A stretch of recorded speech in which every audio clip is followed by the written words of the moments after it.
Google map में से आप किसी भी डेटाबेस को अपने एक्सेल फाइल में ट्रांसफ़र कर सकते हैं with this small instant data scraper Google Chrome extension की मदद से।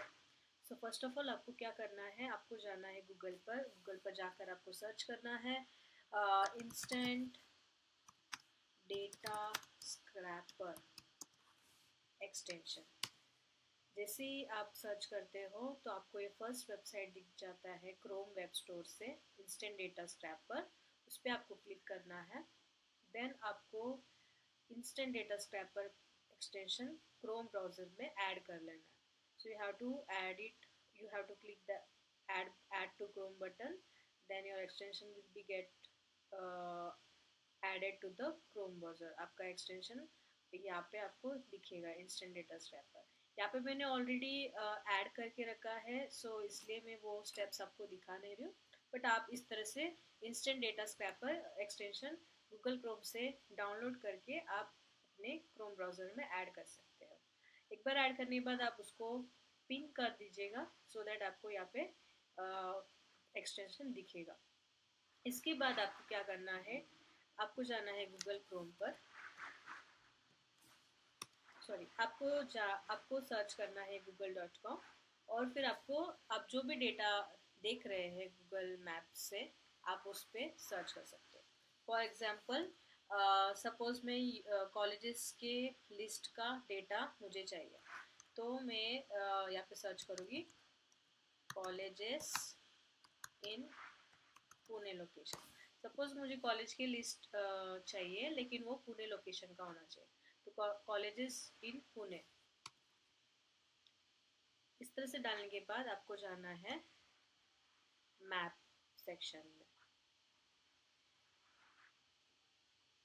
जैसे आप मैप सेक्शन पे आ जाते हो तो ये आपको लेफ्ट हैंड साइड में बहुत सारे कॉलेजेस के लिस्ट दिखेंगे जिसमें उनका नाम, phone number, address, website, directions, ये सारी चीज़ें मेंशन की है, वर्किंग आवर्स, ये सब कुछ मेंशन किया हुआ है। अब आप एक एक करके कॉपी पेस्ट करके तो एक्सेल फाइल में क्रिएट कर सकते हो list of colleges in Pune का। सो इसके लिए आपको क्या करना है, Chrome extension instant data extension को यहाँ पे एक्टिवेट करना है। इसको आप क्लिक करते ही यहाँ पे आपको एक रेड कलर का लाइन में आपको दिख जाएगा, तो जो भी डेटा इस रेड कलर के बॉक्स के अंदर है वो सब डेटा स्क्रैप होकर आपको एक इस तरह से एक्सेल फाइल में मिल जाएगा। अभी आप एक्सेल फाइल में देख सकते हो, यहाँ पे गूगल बिजनेस पेज का लिंक दिया है, कॉलेजेस का नाम अवेलेबल है, एड्रेस अवेलेबल है, क्लोज्ड एंड एवरीथिंग, क्लोज्ड है या ओपन है वो अवेलेबल है, टाइमिंग्स अवेलेबल है या और यहाँ पे आपको फ़ोन नंबर्स भी अवेलेबल है। तो इस तरह से आप काफ़ी इस डेटाबेसेस आप इस तरह से डाउनलोड करके एक्सेल फाइल में बना के देन आप ये डेटाबेसेस को मार्केटिंग पर्पस के लिए यूज़ कर सकते हैं। इसको आप सेव कर सकते हो CSV फाइल में या फिर एक्सेल फाइल में, या फिर कॉपी करके आप अपने एक्सेल फाइल में भी सेव कर सकते हो।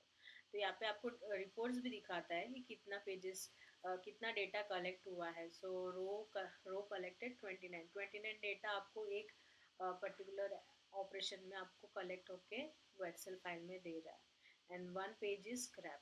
नेक्स्ट अगर आपको नेक्स्ट इस पे भी करना है तो यहाँ पे नीचे स्क्रॉल करने के बाद जब हमारा वो पेज लाइन आता है जिसके 1 2 3 4 इस तरह से जब मेंशन रहता है, उस पर आप 2 पे क्लिक करके लोकेट नेक्स्ट बटन भी कर सकते हो। इससे क्या होगा, आपका सेकेंड पेज भी स्क्रैप करके फिर वो आपका 30 मतलब 60 या 58 तक का आपका डेटा स्क्रैप करके एक ही एक्सेल फाइल में दे देगा।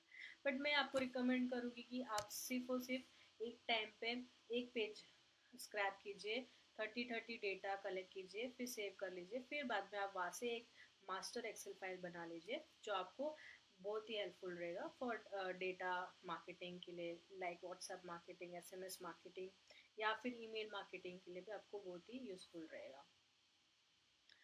ऐसे ही बहुत सारे वीडियोस ट्यूटोरियल्स को जानने के लिए और समझने के लिए आप मुझे यूट्यूब पर सब्सक्राइब कर सकते हो। Thank you.